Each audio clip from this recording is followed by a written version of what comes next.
Eh bien, bonjour tout le monde, j'espère que ça va bien. Ben moi, oui, parce que la semaine passée, j'ai atteint, enfin, la barre des 6000 abonnés à ma chaîne. Donc, un gros merci de me suivre, de regarder mes vidéos de cuisine, de recettes, de folie. C'est toujours très apprécié de savoir que vous me regardez, vous me laissez des petits pouces, des beaux commentaires. Ben, ça fait ma joie. Hein? Merci beaucoup et ça m'encourage à continuer encore.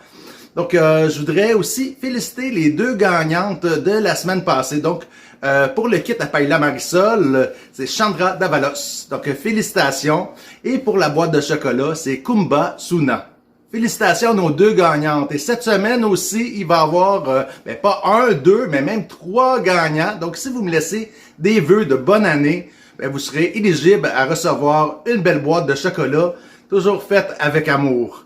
Donc aujourd'hui, la recette que je fais pour la dernière de 2021 ou la première de 2022, c'est une tarte aux pacanes. C'est un dessert que j'apprécie aussi beaucoup, hein, comme la tarte au sucre. La tarte aux pacanes, c'est un petit péché mignon pour moi. Donc on va se gâter avec toutes les mesures sanitaires qu'on a. Donc on a besoin d'un peu de se gâter. Donc c'est pour ça que je fais ma tarte aux pacanes.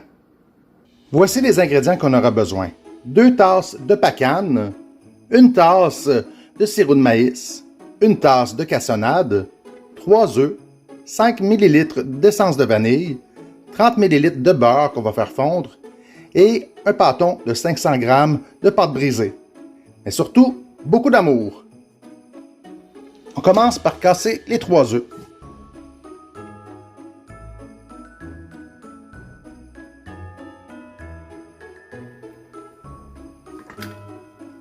On y ajoute la cassonade et on mélange.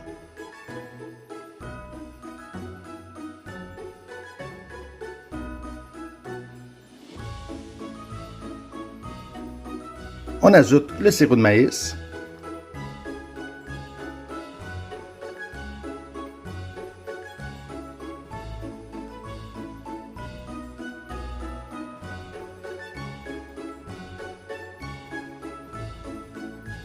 La vanille.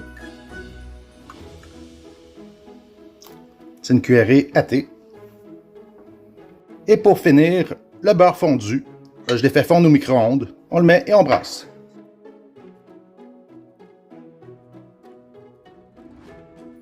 On va rajouter juste 1 tasse de pacane. Le restant, ça va être pour la décoration.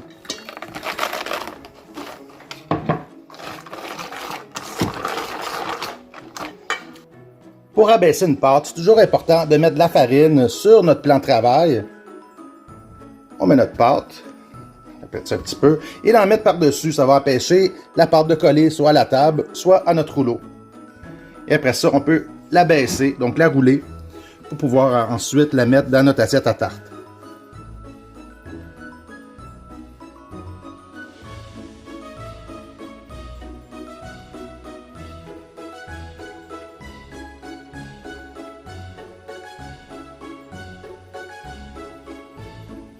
Un truc pour savoir si la pâte est assez roulée, c'est assez grande. Donc on prend notre assiette, on la met par-dessus. Si ça dépasse, vous voyez, ça va être pour les rebords, on est correct. Donc là, c'est parfait. Donc ce qu'on va faire, on a juste besoin de plier notre pâte en deux, de mettre notre assiette. On va mettre notre pâte dans la moitié de l'assiette comme ça. On va déplier. Et là, ça va être important d'enlever les bulles d'air à l'intérieur. Il peut y avoir des bulles d'air ici, donc on soulève un peu et avec notre doigt, on accote pour enlever les bulles d'air. Il nous reste juste avec le dos d'un couteau d'enlever le surplus de pâte. Ça ne vaut pas la peine de prendre le côté tranchant parce que ça peut gâter la lame en frottant sur l'assiette en métal. Donc juste avec le dos du couteau, on enlève l'excédent de pâte. On peut réparer le petit trou. Ça ne dérange pas là. Le restant de la pâte, c'est encore bon. On peut l'utiliser pour d'autres choses. Donc, on va vider notre mélange de tarte aux pacanes dedans notre abaisse.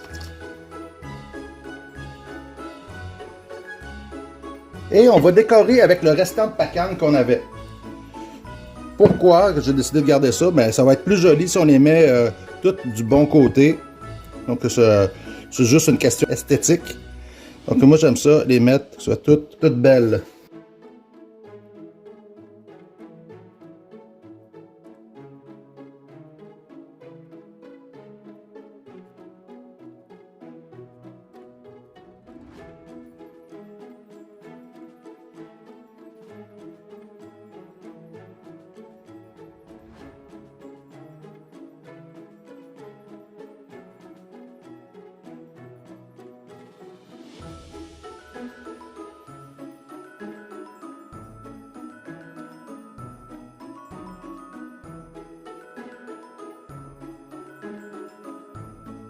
Moi, j'aime bien faire une petite décoration sur le bord. Donc, juste pincer comme ça. Je trouve que ça fait plus joli que juste la laisser droite comme ça.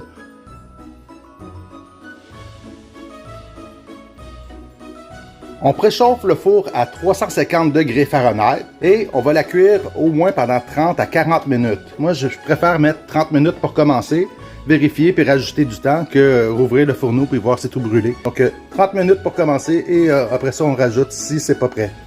Ça dépend des fourneaux. C'est pour ça. Après une demi-heure, on arrête tout et on peut la sortir du four.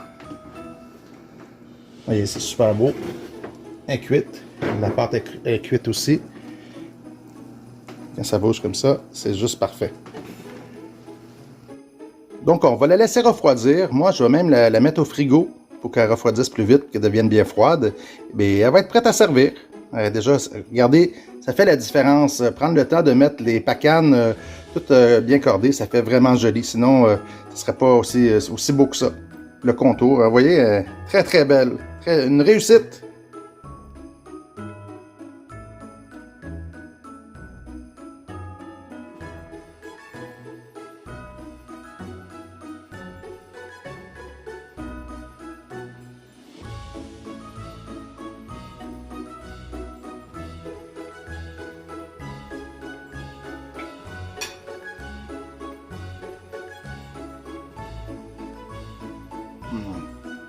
Un vrai délice.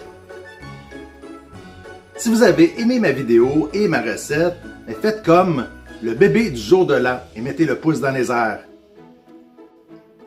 Abonnez-vous à ma chaîne si ce n'est pas déjà fait et activez la petite cloche pour avoir toutes les notifications. Partagez la vidéo avec tous vos contacts et vos amis et aussi envoyez-moi des photos de vos plats ou des vidéos de vous qui cuisinez pour devenir le ou la chef du jour. Et aussi, envoyez-moi des commentaires pour pouvoir gagner de beaux prix. Cette semaine, c'est 3 boîtes de chocolat. Donc, tous ceux et celles qui vont me laisser des vœux de bonne année, donc je vais faire tirer dans toutes ces personnes-là 3 boîtes de chocolat que je vais vous livrer chez vous. Des chocolats que j'ai fait avec amour. Hein? Donc, participez en grand nombre si vous aimez le chocolat. Donc, avant de vous quitter, je voudrais vous souhaiter une merveilleuse année 2022.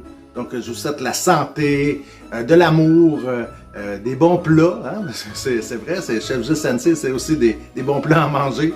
Mais surtout, pas trop de COVID. On a assez de ces cochonneries-là. Hein? Donc, bonne année 2022 à tous mes 6000 abonnés et tous les autres. Et nous, on se revoit très bientôt pour une prochaine recette, une prochaine vidéo. Bye! Encore une fois, bonne année!